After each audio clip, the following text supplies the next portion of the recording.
Welcome everyone to this week's episode of Collab Now. As always, I'm your host, Joseph Gordon-Levitt. And on today's show, we have a very special guest. He is the director of the newest Hollywood hit film, One Day in the Park. Ladies and gentlemen, Clint Eastwood.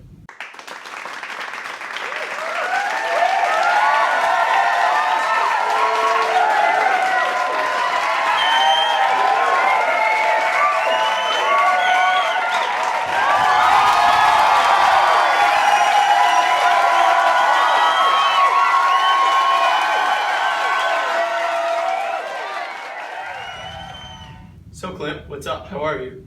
Things are good, Joseph. You know, everything's going well. My new movie is just about to release, so yeah, it's already up for an Academy Award. So things are going pretty well. That's awesome. We'd really like to get the inside scoop on this film. So what inspired you to make this film? Yeah, that's a great question, Joseph. I really just wanted to direct a film about something that I had a personal experience with, something that kind of hit close to home, and I figured, seeing as my father, you know, he suffered from a stroke, and my mother suffered from a hip fracture. I figured, what better way than to spread awareness and bring awareness to a topic, to two things that are so close to my heart, rather than making a film about it. Okay, so can you explain to me and the viewers what strokes and hip fractures are? Yeah, of course. So basically, the basic definition of a stroke is a sudden loss of brain function due to an interruption of blood flow in the brain. So the prevalence of strokes in Canada, they affect anywhere around 40,000 Canadians a year.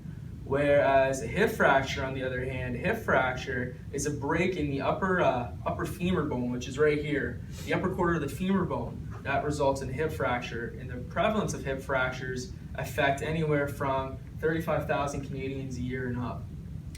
Wow. Okay, Clint.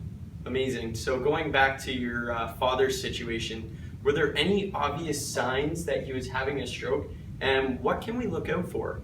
Well, when I was going through my father's situation of him experiencing a stroke, I didn't know what to look for. I think it would have greatly helped him if I did. And I've educated myself on an acronym that has actually helped a lot of people in this area. And the acronym is FAST. It's spelled F-A-S-T. And the F stands for face. So if you're with someone that you think is experiencing a stroke, you want to take a good look at their face, and is one side drooping more than the other? So that's a really good telltale if someone's having a stroke. And then the next letter in the acronym is an A, and that stands for arms. So you're going to ask the individual who you think's having a stroke, is one arm heavier than the other? So that's another good indicator. And then the next letter of the acronym is S, so speech. So when you're having a conversation with that individual, are they slurring their words? Are they slurring their speech? Anything out of the ordinary can lead to, can be a good predictor of them having a stroke. And then actually the last letter of the acronym is T, and it's the most important one. That stands for time. So it doesn't matter if they have the rest of them, the signs or not. You wanna call 911 as fast as possible. Time is your greatest asset in this situation. The faster you get things going and the faster you get an ambulance there, the better off they're going to be if they actually are indeed having a stroke. All right, thank you very much, Clint. Okay, we've waited long enough. It's time. Ladies and gentlemen, we kindly remind you to please turn off your cell phones and all other electronic devices. Sit back, relax, and enjoy One Day in the Park.